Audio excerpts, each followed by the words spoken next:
क्या होता है, किसी भी भाप, तरल पदार्थ,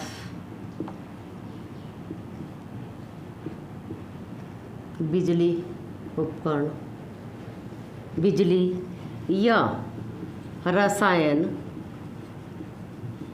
के संपर्क में आने से यदि हमारे शरीर में इंजरी होती है तो उसे हम बर्न कहते हैं। स्काल्ड मीन्स झुलसना स्वेरिटी का कारण। अब बर्न को हम वेलेस रूल 9 और 5 से काउंट करते हैं। 9%, 5%। 9 है अडल्ट का है और 5 है बच्चों का है, चाइल्ड। अब बर्न को हम इस कैटेगरी में ऐसे सरफेस एरिया के हिसाब से करते हैं। Total surface burn area count करते हैं। जैसे ये हेड और नेक है, इसको हम 4.5 सामने की तरफ, 4.5 पीछे की तरफ, तो 9% में काउंट करेंगे।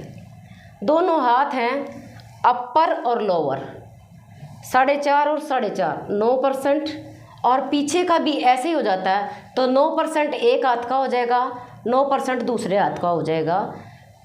ऐसे ही अपर ट्रंक और लोअर ट्रंक, इनको 9% में करते हैं। फ्रंट में जैसे अपर ट्रंक 9% हो गया, तो बैक में 9% 18% हो गया। ऐसे लोअर ट्रंक्स की बजाय दूसरा लोअर ट्रंक, जिसको अब्डोमेन भी कहते हैं हम, 9% फ्रंट में, 9% बैक में। पेरिनियल एरिया 1%, 18% ऐसे ही लोअर एक्सट्रीमिटी यानी टांगे, 9% है सामने की तरफ से, 9% पीछे की तरफ से। अपर लोअर को करेंगे 4.5 और 4.5% करके 9% बन जाता है। तो ये टोटल हमारा 100% हो जाता है। बच्चों में इसको 5% से करेंगे हम। अब जब भी बर्न होता है तो क्या साइन सिम्टम होते हैं बर्न के? सबसे पहले जो स्किन है रेड होगी, या स्किन में चेंज होगा। स्किन में चेंज कैसे होगा? बहुत ज़्यादा स्यूरिटी में हो जाए तो फफोले भी पड़ जाएंगे और स्किन झुलस जाएगी। हाइपोथर्मिया होगा। हाइपोथर्मिया का मतलब है टेम्परेचर कम हो जाएगा। आरबीसी टूटेंगे, हमारे आरबीसी ब्रोकन हो जाएंगे। ये तो माइल्ड में है, लेकिन यदि हम सीवियर में करें तो क्या होता है? सीवियर में सबसे पहले शॉक कंडीशन आती है। शॉक यानी सदमा लगता है। सदमे में क्या होगा? बीपी हमेशा कम होता है, पल्स रेट हमारी हाई होती है, रेस्पिरेशन भी हमारा हाई होता है, और रेस्पिरेटरी डिस्ट्रेस भी हो जाता है हमारा। और तो और हार्ट पे इफेक्ट पड़ता है, नर्वस सिस्टम पे, सबसे पहला नर्वस सिस्टम पे इफेक्ट पड़ता है, फिर स्किन है जल जाती है, स्किन पे इफेक्ट पड़ेगा, फिर हमारा रेस्पिरेशन पे पड़ेगा, हार्ट बीट पे इफेक्ट पड़ेगा। ऐसे हमारे कॉज क्या है इसके बर्न के? सबसे पहले केमिकल बर्न। केमिकल में कौन कौन से आते हैं हमारे? एसिड एंड बेस यानी एल्केलाइन। जब भी हम स्ट्रॉन्ग एसिड या स्ट्रॉन्ग बेस के संपर्क में इंसान आता है और वो उसके ऊपर गिर जाता है तो हमारा केमिकल बर्न या रासायनिक बर्न कहते हैं इसको। दूसरा थर्मल बर्न।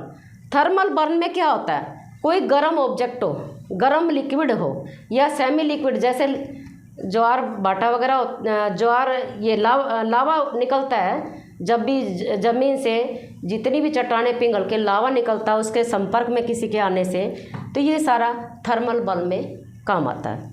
इलेक्ट्रिक बर्न क्या होता है? जब भी शॉर्ट सर्किट हो, हॉट लाइन हो और साथ साथ में फॉल्टी टेक्निक के तार हो, तो उसके संपर्क में इंसान आता है तो क्या होता है? फॉल्टी वायर या हॉट लाइन जिसमें तीनों फेस चलते हैं, उनके संपर्क में हमारा शरीर आ जाता है तो हम क्या कर सकते हैं, बिजली से जल सकते हैं।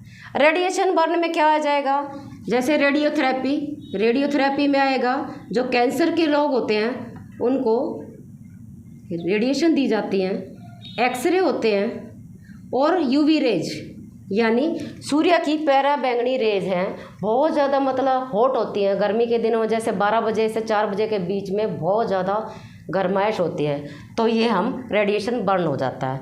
इनहालेशन बर्न, यदि कोई चीज़ इनहेल कर जाए, जैसे पॉइजनिंग इनहेल कर जाए तो अंदर से सब कुछ जल जाता है, तो उसको इनहालेशन बर्न कहते हैं।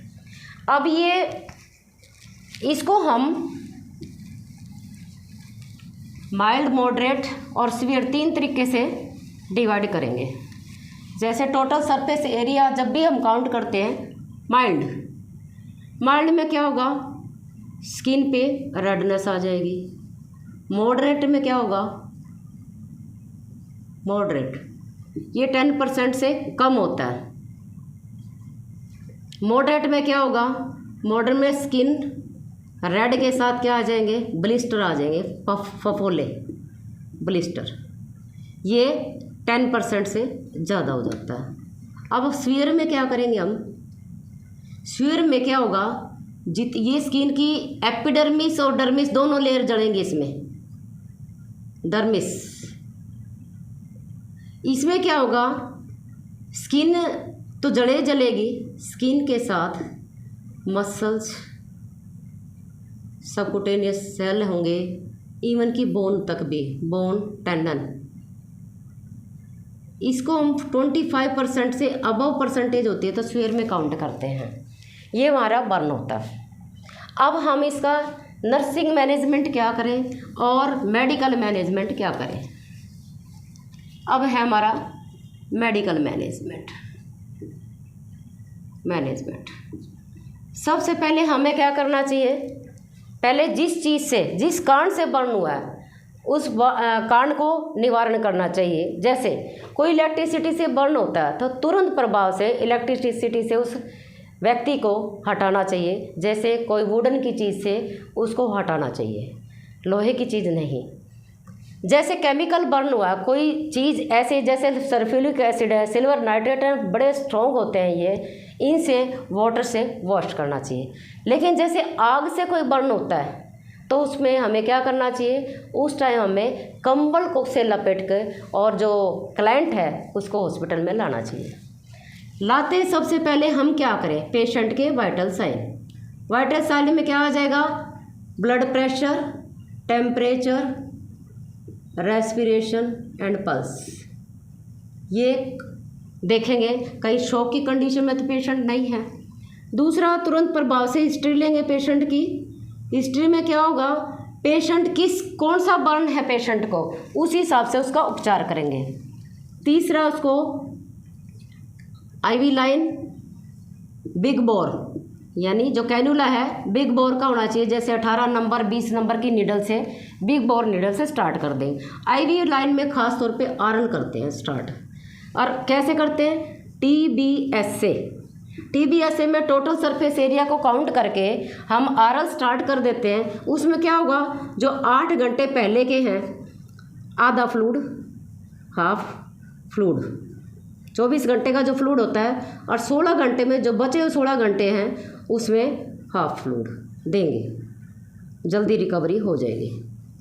परसेंटेज के हिसाब से इसको हम कर लेते हैं। चौथा क्या करते हैं, पेशेंट को दर्द बहुत होता है, जैसे 1st डिग्री और 2nd डिग्री अभी बताएंगे आपको, तो उसमें हमने क्या करना है, उसमें कौन सी डिग्री का बर्न है उसके हिसाब से एनाल्जेसिक देंगे, एनाल्जेसिक। फिर सेकेंडरी इन्फेक्शन बहुत जल्दी होता है बर्न वालों को, इन्फेक्शन, तो उसके लिए क्या देंगे हम, उसके लिए एंटीबायोटिक थेरेपी, इंजेक्शन देंगे। यदि पेशेंट मुंह से कोई डाइट ले सकता है तो उसको न्यूट्रिशन डाइट देंगे, न्यूट्रिशन डाइट।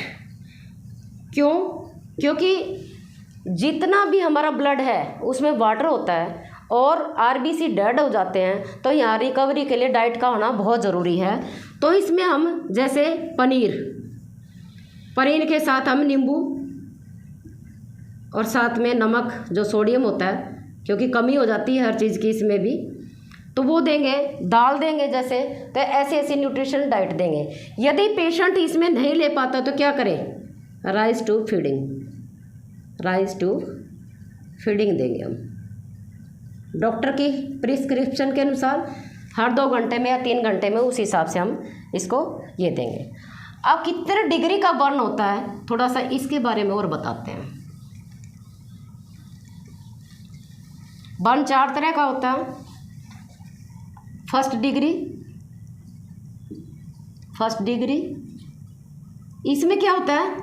स्किन जलती है और रेड हो जाती है। 3 से 6 दिन में ठीक भी हो जाती है, रिकवरी हो जाती है। अब सेकंड डिग्री में क्या होगा? सेकंड डिग्री बर्न में क्या होगा? ब्लिस्टर बन जाएंगे स्किन में। क्यों बन जाएंगे? क्योंकि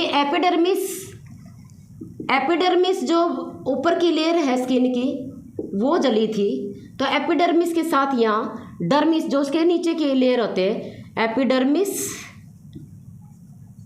एंड डर्मिस दोनों संपर्क में आ जाती है, तो पानी इसके डर्मिस और एपिडर्मिस के बीच में होता है, वो निकल के ब्लिस्टर यानी फफोले बन जाते हैं। इसकी रिकवरी 3 वीक में होती है। इसमें कई बार मसल्स भी आ जाते हैं। थर्ड डिग्री में क्या होगा? थर्ड डिग्री बर्न, इसमें एपिडर्मिस डर्मिस के साथ सबकुटेनियस टिश्यू, इवन की बोन भी आ जाती है। तो इसमें कैसा होगा? ब्राउन एंड ब्लैकिश कलर या येलो कलर मसल्स का हो जाएगा। फोर्थ डिग्री में क्या होगा? फोर्थ डिग्री बर्न में क्या होगा? जितनी बोन, सारा तो बर्न होगा, मसल टिश्यू सब बर्न होंगे। Bone, tendon, nerve, blood vessel सभी आ जाते हैं।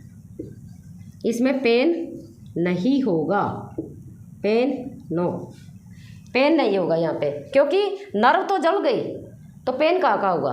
तो ये 4 तरह के हैं। फर्स्ट डिग्री 3 से 6 दिन में स्किन रेड हो जाएंगे और एपिडर्मिस लेयर इन्वॉल्व होगी। सेकंड डिग्री बर्न में ब्लिस्टर बन जाएंगे, क्योंकि एपिडर्मिस और डर्मिस लेयर इंजर्ड हो जाती है और 3 वीक में रिकवरी होती है। थर्ड डिग्री बर्न में सबकुटेनियस टिश्यू, बोन ये सब जल जाती हैं, तो ब्राउन और येलो कलर की स्किन हो जाती है। इसकी रिकवरी धीरे होती है।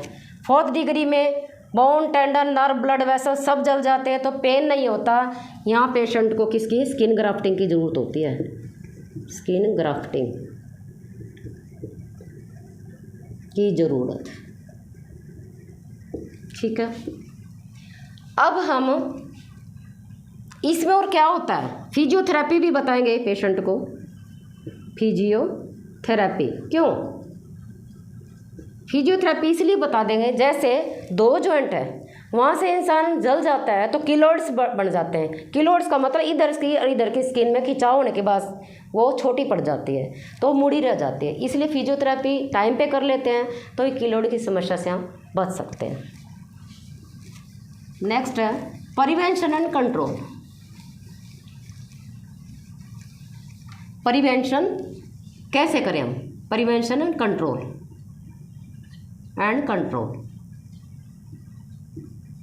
देखो, ज़्यादातर बर्न किचन से होता है, तो किचन में क्या करें हम? जब भी महिलाएं या जेंट्स कोई भी या बच्चे कोई भी सामान बनाता है, जैसे चाय बना लिया, दूध उबाल लिया, तो जो हैंडल होता है सॉस पैन का या कुकर का हैंडल होता है, फ्रंट की बजाय बैक साइड में करना चाहिए, ताकि हैंडल से हमारा हाथ ना लगे और कोई चीज़ गिरे ना। दूसरा, जो लेडीज़ हैं वो लूज कपड़े ना पहने और कॉटन के कपड़े पहने, पॉलिस्टर वगैरह नहीं।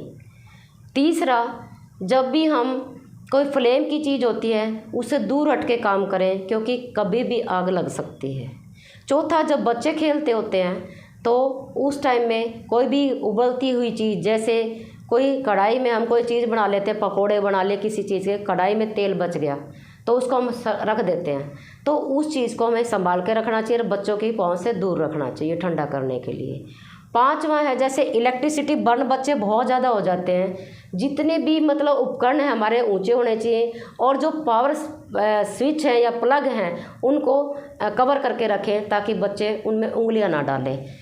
रेडिएशन बर्न जब भी करते हैं तो उस टाइम सावधानी होनी चाहिए। इनहालेशन, जब भी कोई पेस्टिसाइड या कोई भी पॉइजनिंग चीज़ पास में पड़ी होती है बच्चे इनहेल कर जाते हैं, बड़े भी कई बार रखी हो तो इनहेल कर जाते हैं। लक अंडर की रखनी चाहिए। जितने भी केमिकल चीज़ें जैसे सल्फ्यूरिक एसिड वगैरह कुछ भी है तो उसको हमें क्या करना चाहिए, बच्चों की पहुंच से दूर रखना चाहिए।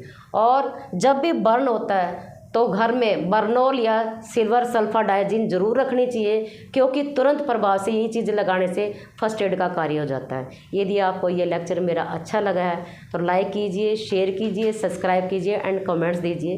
धन्यवाद।